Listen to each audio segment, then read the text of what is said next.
ഞാൻ ഇന്നേ ദിവസം നിങ്ങളുടെ മുന്നിലേക്ക് കൊണ്ടുവരുന്നൊരു കൂട്ടർ ജോലിക്കൊക്കെ വേണ്ടി അന്യനാടുകളിലൊക്കെ പോയി ജോലി സ്ഥലത്തെ ഏതെങ്കിലുമൊക്കെ അപകടങ്ങളിൽപ്പെട്ട് മരിച്ചുപോയവർ, അവരെ നമ്മൾ ഓർക്കുക.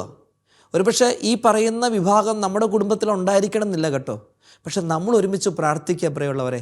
അങ്ങനെ ജോലിക്കൊക്കെ അന്യനാട്ടിലേക്ക് പോയത് ഒരു കുടുംബത്തിൻ്റെ പ്രതീക്ഷയുടെ ഭാരം മുഴുവൻ ചുമന്നുകൊണ്ടാണ്. പക്ഷെ നനച്ചിരിക്കാത്ത സമയത്ത് ആ പ്രതീക്ഷ മുഴുവൻ അറ്റുപോയി കഴിയുമ്പോൾ തകർന്നൊരു കുടുംബമുണ്ട്, മക്കളുടെ ഭാവിയുണ്ട്. ഇന്നേ ദിവസം പ്രത്യേകമായിട്ട് ആ കുടുംബങ്ങളെ നമ്മൾ ഓർക്കുക.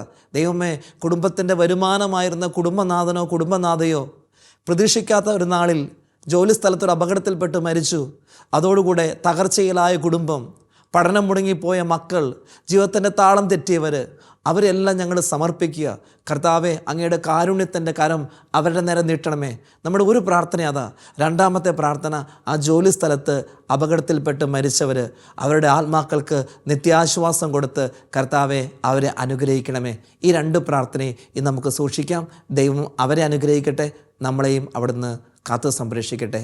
ആമേൻ. മരിച്ച വിശ്വാസികളുടെ ആത്മാക്കൾക്ക് തമ്പുരാന്റെ മനോഗുണത്താൽ മോക്ഷത്തിൽ ചേരുവാൻ ഇടയാകട്ടെ. നിത്യപിതാവേ, ഈശോ മിശിഹാ കർത്താവിന്റെ വിലപില്ലാത്ത തിരുച്ചോരയെക്കുറിച്ച് മരിച്ച വിശ്വാസികളുടെ മേൽ കൃപയായിരിക്കണമേ. സ്വർഗ്ഗസ്ഥനായ ഞങ്ങളുടെ പിതാവേ, അങ്ങയുടെ നാമം പൂജിതമാകണമേ. അങ്ങയുടെ രാജ്യം വരണമേ. അങ്ങയുടെ തിരുമനസ്സ് സ്വർഗ്ഗത്തിലെ പോലെ ഭൂമിയിലുമാകണമേ. അന്നു വേണ്ട ആഹാരം ഇന്ന് ഞങ്ങൾക്ക് തരണമേ. ഞങ്ങളോട് തെറ്റ് ചെയ്യുന്നവരോട് ഞങ്ങൾ ക്ഷമിക്കുന്നത് പോലെ ഞങ്ങളുടെ തെറ്റുകൾ ഞങ്ങളോട് ക്ഷമിക്കണമേ.